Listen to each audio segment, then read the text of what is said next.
अब बात करते हैं कुछ इंपॉर्टेंट टॉपिक्स पे। ये भी डाउट आता है दिमाग में, ये भी सवाल आता है दिमाग में कि जब एक बार आप जेल चले जाते हैं तो आप दुनिया से कट जाते हैं, मुकदमा आपका कोर्ट में चलता रहता है। बहुत सारे ऐसे लोग भी होते हैं जिनके आगे पीछे कोई नहीं होता पैरवी करने के लिए। उनके पास इतना पैसा नहीं होता कि वकील कर पाए। वकील तब करेंगे जब वकील से मिल पाएंगे, जब कोई घर का कोई सदस्य वकील करेगा जाके, एंड देन फिर वकील साहब उससे आएंगे, सवाल जवाब करेंगे, काउंसलिंग करेंगे, देन चीजें आगे बढ़ेंगी। लेकिन बहुत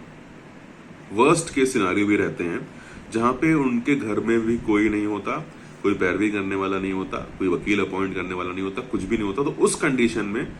किस तरीके से वो अपना केस लड़ते हैं या जेल में उनको किस तरीके की सुविधा दी जाती है, तो उससे बात करेंगे। तो it chapter 7 of the rule 22 talks about under section 64, rule 64, it says facilities to convicts for filing appeal. So convict, सजा याफ्ता जिसे कहा जाता है, जिनको सजा हो चुकी होती है, उनको क्या क्या फैसिलिटीज दी गई है अपील फाइल करने के लिए जेल के अंदर। तो rule 64 says the superintendent shall inform every convict on first admission to jail all relevant rule about appeals and the facilities available in prison for preparing and sending appeals period within which an appeal is committed to be filed. तो जैसे ही उनको सजा होती है और jail में कारागार में उनको भेजा जाता है,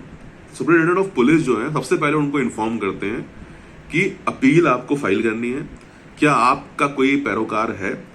और अगर आप अपील फाइल करना चाहते हैं तो उस जो period of filing of the appeal है वो इतने दिन के अंदर आपको फाइल करनी होगी। अगर आप फाइल करना चाहते हैं तो फिर हम आपको आगे की जो भी फॉर्मेलिटीज है वो बताएंगे और उस तरीके से हम उस हिसाब से प्रोसीड करेंगे। सो ये जो है जैसे ही सजा याफ्ता जेल में जाते हैं, ये सुपरिटेंडेंट की जिम्मेदारी है कि उनको बताएं कि अगर उनके आगे पीछे कोई नहीं है, कोई पैरोकार नहीं है, तो जेल अथॉरिटी उनकी अपील फाइल करने में पूरी तरह से मदद करेगी। ये है rule 64 and it further says the superintendent shall ascertain whether the prisoners desire to file an appeal or not and record it in convict register with the signature of the prisoner's thumb impression.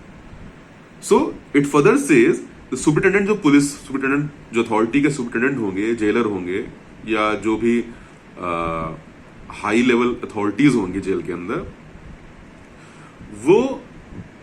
Prisoners convict से, सजायाफ्ता से पूछेंगी कि आपको क्या jail appeal file करनी है या नहीं फाइल करनी। अगर आपको फाइल करनी है तो भी जो है, जो जेल के अंदर कन्विक्ट रजिस्टर होता है, कन्विक्ट रजिस्टर होता है, उसमें आपको लिखना पड़ेगा कि हाँ हम अपना जो है अपील फाइल करना चाहते हैं और साइन करनी पड़ेगी। अगर आप साइन नहीं कर सकते तो अपना अंगूठा लगाना पड़ेगा। अगर आप ये कहते हैं कि नहीं हमें जेल अपील नहीं फाइल करनी है, तो आप पे कोई जोर जबरदस्ती नहीं की जाएगी, बट आपको वहां पे लिखना पड़ेगा कन्विक्ट रजिस्टर में ये चीज कि अपनी अपील नहीं फाइल करना चाहते हैं अभी इस पर्टिकुलर मोमेंट पे, और फिर आपको अपना अंगूठा या अपना सिग्नेचर बनाना पड़ेगा। So this is all about rule 64। Now rule 65 क्या कहता है? रूल 65 बताता है कि लिमिटेशन ऑफ अपील्स है क्या। जैसे मान लीजिए अगर किसी इंसान को डेथ सेंटेंस हो जाती है passed by the court of session or by the court of the high court in exercise of its original jurisdiction, किसी को जो है मृत्यु दंड दी जाती है तो सेशन कोर्ट के द्वारा या हाई कोर्ट के द्वारा ओरिजिनल जुडिक्शन में, तो उस कंडीशन में 30 दिन के अंदर आपको अपनी अपील फाइल करनी होगी from the date of sentence से। और ये चीज आपको कौन बताएगा? ये चीज आपको सुपरिटेंडेंट बताएगा। जैसे ही आप जेल जाएंगे वैसे ही सुपरिटेंडेंट की नैतिक जिम्मेदारी है, कानूनन तौर से जिम्मेदारी है अंडर रूल 64 कि आपको बताए कि भाई 30 दिन का समय है, आपके कोई अगर आगे पीछे पैरवी करने वाला नहीं है, रिलेटिव्स या आपका कोई एजेंट नहीं है, तो हम जो है जेल अपील आपकी फाइल करने में मदद करेंगे और आपको वो 30 दिन के अंदर फाइल करनी होगी। दूसरा पॉइंट क्या कहता है? फ्रॉम एनी अदर सेंटेंस और एनी और order not being an acquittal. अब इस कंडीशन में जहां पे मृत्युदंड छोड़ के आपको 10 साल का सजा हो जाती है या लाइफ इम्प्रिजनमेंट हो जाता है, तो अगर आपको हाई कोर्ट से वो सजा होती है तो 60 दिन का टाइम दिया गया है, 60 डेज के अंदर आपको अपनी अपील फाइल करनी है। अगर मृत्युदंड छोड़ के किसी और पर्टिकुलर पीरियड ऑफ इम्प्रिजमेंट अगर आपको दिया गया है तो 60 दिन के अंदर, और अगर किसी हाई कोर्ट के अलावा अगर किसी और कोर्ट से आपको सजा हुई है तो 30 दिन के अंदर, और अगर आप अपनी अपील फाइल कर दीजिए। और अगर आपको